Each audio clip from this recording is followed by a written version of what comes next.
এই মুহূর্তে আমরা আছি পরেশনাথের ট্রেকে। আর এই যে রুটটা রয়েছে, এই রুট দিয়ে আমরা এখন বাইক নিয়ে যাচ্ছি। ঠিক আছে, সামনে নিশ্চিত আছে, ওর 125 সিসির বাইক নিয়ে আছে, টিভিএস রাইডার। আর প্রচন্ড খারাপ হলো। 125 সিসির সেম হন্ডার 125 সিসি নিয়ে এসপি। আর রাস্তার কন্ডিশনটা একবার জাস্ট দেখো কতটা রিস্কি। আর এতক্ষণ অবধি আমরা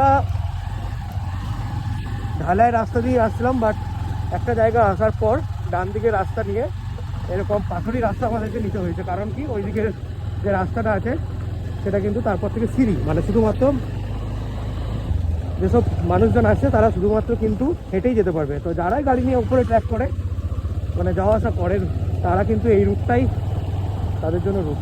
বাকি এখন রাস্তা কিছুটা বেটার হয়েছে, বাকি পেছনের রাস্তাটা তো যথেষ্ট খারাপ। তো চলো নেক্সট আপডেট দিচ্ছি পরের ভিডিওতে।